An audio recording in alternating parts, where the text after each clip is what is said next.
আদ্যাপীঠ ঘুরতে যাবেন, কিভাবে যাবেন, কবে যাবেন আর খরচই বা কত জানতে আমাদের ভিডিওটা সম্পূর্ণ দেখুন। প্রথমেই বলি আদ্যাপীঠে কিভাবে আসবেন। আপনারা শিয়ালদায় মেন লাইনে বেলঘড়িয়া স্টেশনে নেমে সেখান থেকে টোটো বা অটো করে চলে আসবেন। বাস রুটে আসলে শ্যামবাজার থেকে চলে আসবেন সোজা ডানলপ বা বেলঘড়িয়া, সেখান থেকে টোটো করে আদ্যাপীঠে চলে আসতে পারেন।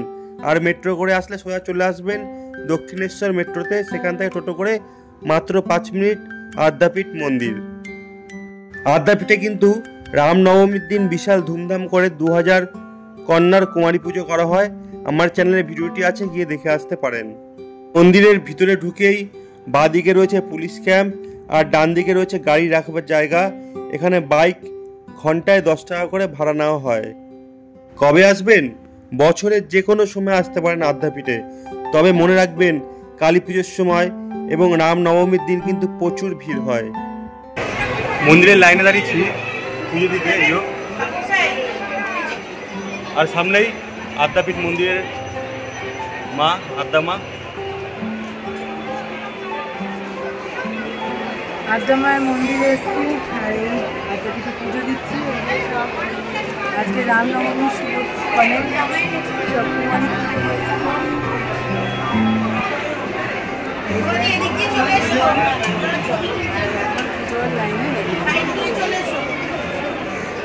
মন্দিরে ঢুকেই ঠিক বাঁ দিকে আদি মন্দিরে আমরা পূজা দিয়ে নিলাম।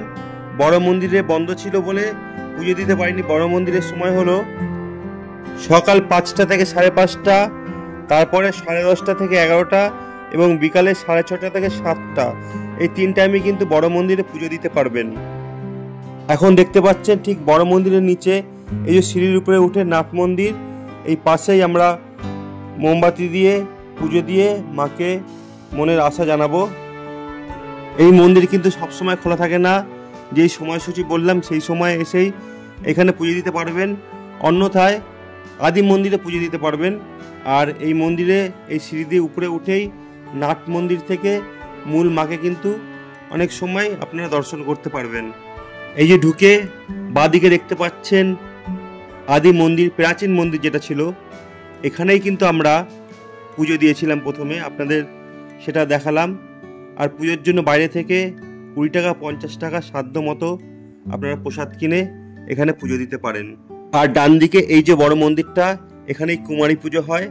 আর একটু আগে গিয়েই বড় মন্দির, নাট মন্দির, সেখান থেকে আপনারা মায়ের দর্শন করতে পারবেন। আর ঠিক এর বাদিকেই রয়েছে অনুদান কেন্দ্র। এখানে আপনারা চাইলে মন্দিরের জন্য ইচ্ছা মতো অনুদান করতে পারেন। তার থেকে একটু এগিয়ে বাদিকে দেখতেই পাচ্ছেন অফিস ঘর। আপনাদের কোনো তথ্য জানতে হলে এখানে যোগাযোগ করবেন। কুপন কাউন্টার, ভোগের জন্য মাত্র 60 টাকায় আপনারা এখান থেকে কুপন কিনে নিতে পারেন।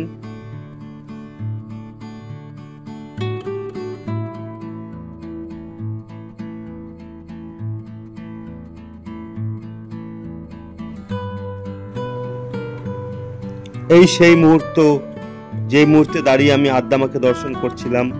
আপনারাও আমার সঙ্গে একবার দর্শন করে নিন। তারপরেই নিচে এখানে এসে আমরা ধূপকাঠি জ্বালালাম। মূল মন্দিরের আদ্যা মা, আপনারাও আমাদের সঙ্গে দর্শন করুন।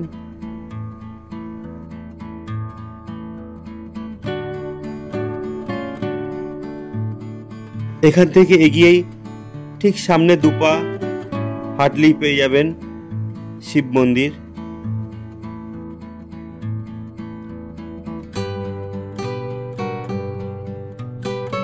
চলে আসলাম শিব মন্দিরের কাছে। খুব জাগ্রত শিব মন্দির, আর একটি বটবৃক্ষের নিচে হওয়ায় জায়গাটা কিন্তু খুব শান্ত এবং ঠান্ডা। আপনারা দুর্দণ্ড এখানে জিরিয়ে নিতে পারেন। শ্রাবণ মাসে বা শিবরাত্রির সময় এখানে কিন্তু প্রচণ্ড ভিড় হয়, তখন একবার ঘুরে যেতে পারেন।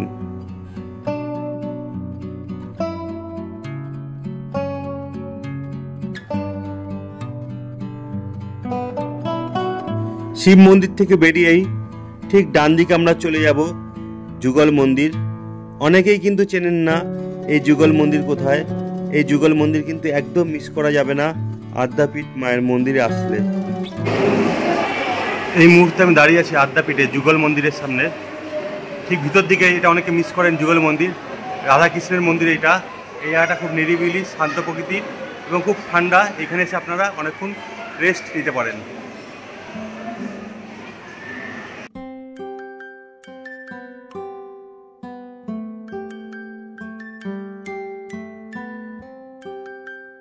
বিভিন্ন দেবদেবীর মূর্তি এখানে দেখতে পারবেন। এই জায়গাটাও কিন্তু খুব নিরিবিলি, শান্ত প্রকৃতির। এখানেও চাইলে আপনারা কিছুটা সময় কাটিয়ে যেতে পারেন। দেখতেই পাচ্ছেন রাধা কৃষ্ণের মূর্তি।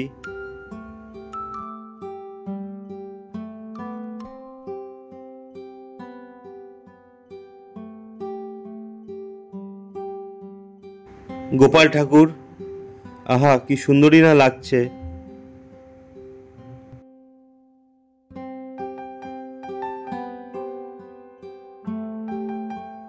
আমাদের গোমাতার সঙ্গে গোপাল ঠাকুরের আর একটি সুন্দর ছবি আমরা দর্শন করতে পারলাম।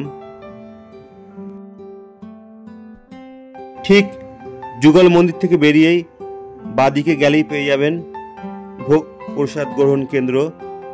এই যে বিশাল আকৃতি হলুদ রঙের বিল্ডিংটি দেখতে পাচ্ছেন, ঠিক এর নিচেই কিন্তু মাত্র 60 টাকায় আপনারা ভোগ প্রসাদ গ্রহণ করতে পারবেন।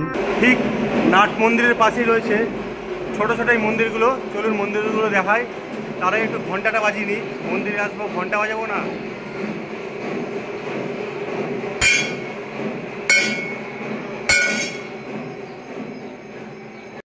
ঠিক নাট মন্দিরের ডান দিকেই রয়েছে একই সঙ্গে পরপর এতগুলি মন্দির। আপনারা এইখানেও ঠিক একবার ঘুরে আসবেন। গাড়ি পার্কিংয়ের সঙ্গেই কিন্তু এই মন্দিরগুলো, খুব ভালো লাগবে। দেখতেই পাচ্ছেন পুরীর মন্দির, শিব মন্দির দর্শন করুন। বন্ধুরা, এবার বিদায় পালা। আমরা বাইরে বেরিয়ে নিরামিষ কচুরি খাবো, যেহেতু অনেকটা বেলা হয়ে গেছে, খিদে পেয়েছে। ঠিক উল্টো দিকে অনেকগুলো দোকান পাবেন, সেরকমই আমরা একটি দোকানে প্রবেশ করলাম। কিনে নিলাম 4 পিস কচুরি তরকারি দিয়ে, ছোলার ডাল দিয়ে, 30 টাকা করে প্লেট। আর আদ্যাপীঠে 60 টাকায় আপনারা কি ভোগ প্রসাদ পাবেন সেই সম্বন্ধে আমার চ্যানেলে একটি ডিটেলস ভিডিও আসতে চলেছে। আমার চ্যানেলে নেক্সট ভিডিও হবে আদ্যাপীঠের ভোগ প্রসাদের ডিটেলস। তাই নেক্সট ভিডিও দেখতে চ্যানেলটি সাবস্ক্রাইব করে রাখুন। আর এতক্ষণ ভিডিওটি দেখার জন্য ধন্যবাদ। ভালো থাকবেন, সবাইকে ভালো রাখবেন। জয় মা।